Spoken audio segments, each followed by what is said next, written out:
that's supposed to be a judge, don't seem to me like he's acting too much like a judge right now. Uh,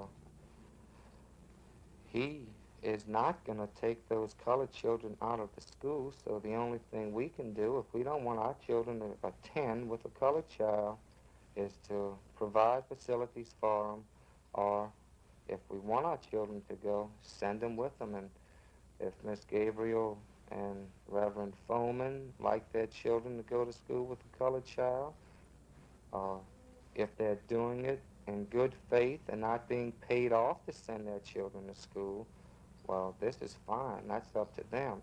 I've said before, we don't mind integration as long as it's people like Judge Wright that's pushing it on us if he wants to integrate his daughter with them instead of sending her to a big swanky private school, or Mayor Morrison, his children, or the rest of these people that's trying to push it.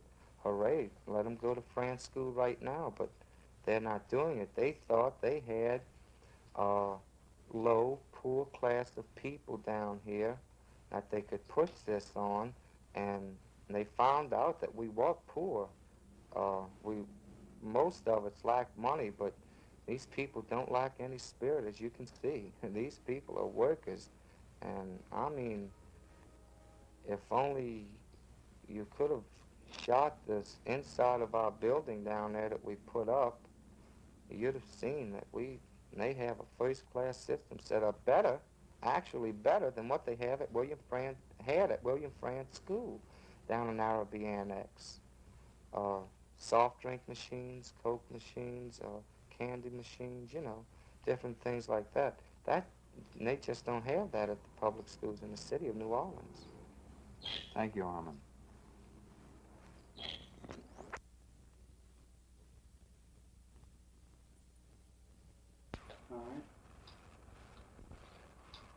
Mrs. What do you think might happen eventually in this? Well, I don't know what's going to happen at all. I couldn't say on that. When did you first begin to think about Leona going to school at McDonogh? Well, after we had got the application in full of mean, and so after she passed the test, well, that's what gave me the idea she was going. How did you happen to make the application in the first place? Well, it was in the paper, and so we just clipped it out the paper, and I just called up and asked them to send me one, and they mailed me the application. I had 14 and sent it to them. Do you think that she will get better schooling here? I think she will. I think she will. Did you know Mr. Thoreau before this came about? Well, I had heard about him, but I wasn't acquainted with him at all, Mm-hmm. And have you received any threats or anything like that? No, I haven't. Never have no calls or anything, threat me or anything else.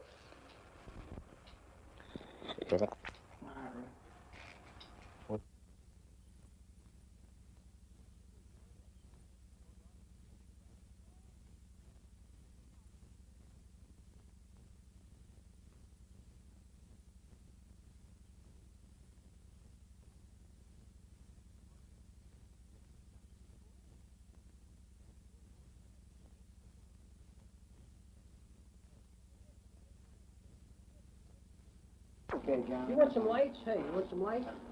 No, I'm on. Most of the legislators actually don't express themselves in debate. Of course, they all talk and express their views when they comes to the voting time, and this is 99% for total segregation, as you would expect. Those who do talk in debate in the House and in the Senate denounce the federal courts. They denounce the mayor of New Orleans because they say he has aided integration. To some extent, they've denounced the police force of New Orleans. And of course, the federal marshals have come in for their share of abuse. The one legislator urged a lynch party for what he called integrationist white parents. While his comments may have been in exceedingly poor taste, two of his colleagues followed him and pointed out, everybody knows that this man is joking. He didn't really mean it. He didn't mean what he said. I think that probably in the legislature, people did not think he meant that people should be lynched in New Orleans. Legislature has urged white parents to resist integration. They have not urged violence, but they have said resist integration, boycott the schools, and demonstrate peacefully. Whether or not these urgings have created some of the minor, very minor incidents of violence, I wouldn't be in a position to say. The legislature took out paid advertisements in New Orleans papers which urged the parents to boycott and to assemble peacefully. It remains to be seen whether or not the legislature eventually will will change this attitude. The legislature is for segregation, even though I think in many of their hearts they know that the choice is going to be eventually we either close our schools, go to a private school system, or we accept token integration. They're opposed to this. In their hearts they don't want it, but I think especially the lawyers among the legislators see this as an inevitable event. But politically, it would be unwise to give up the fight at this time. This is understandable, and they feel the people back home want them to make this fight. How long the legislature will keep up the fight, whether they will ever throw in the sponge or not, is beyond my ability to even predict. Motion.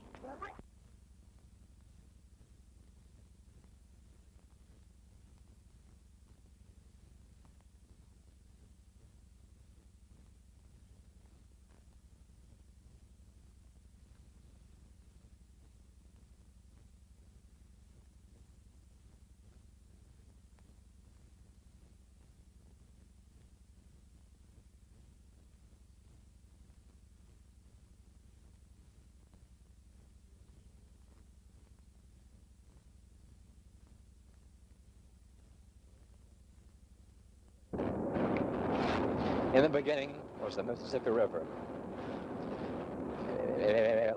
Cut it, cut it.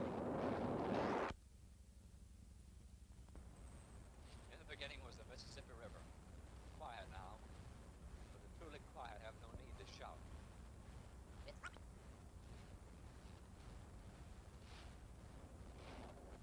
Hello, hello. Testing, 1, 2, 1, 2. Testing, 1, 2. You get something now?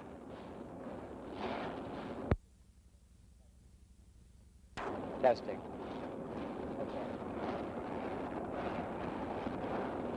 This is a lousy shot anyhow, Dick. Huh?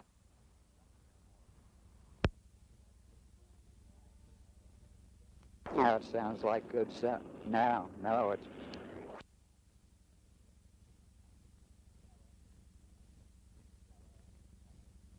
Hello, hello, hello. This is Dick Goss talking to you from the Mardi Gras. The sound sounds pretty good now.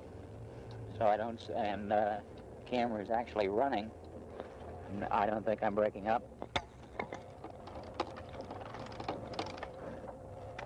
Hello, hello, hello. Quiet now. But the truly strong have no need to shout.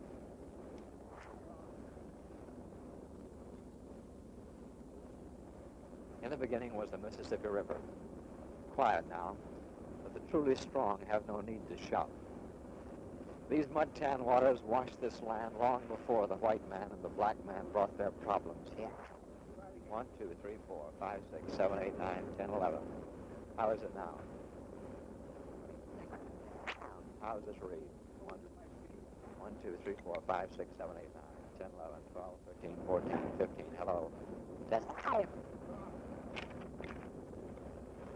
the river folded around a few dozen houses in a crescent, much like a mother cradling a child in her arms, and the crescent city was born. Since then, New Orleans has spread up and down the river, across the cypress swamps, flavoring its years with colorful people.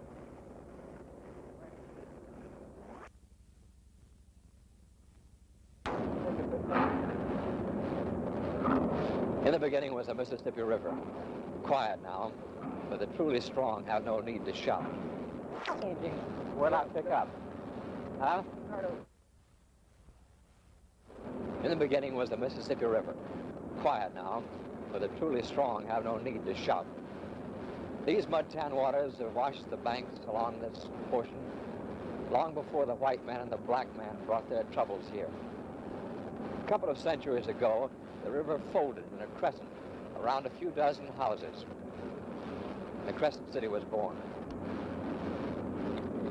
Since then, New Orleans has spread up and down the river, across the cypress swamps, flavoring its years with colorful people.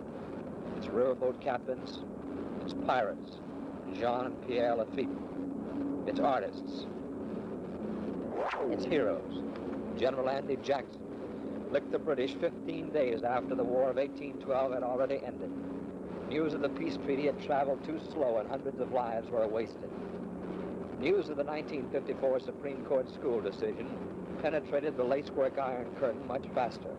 The resistance continues, wasting schools and teachers, disrupting children's education, setting neighbor against neighbor, and spreading poison from the well of hate that a man usually is careful to hide deep in his soul. Cut.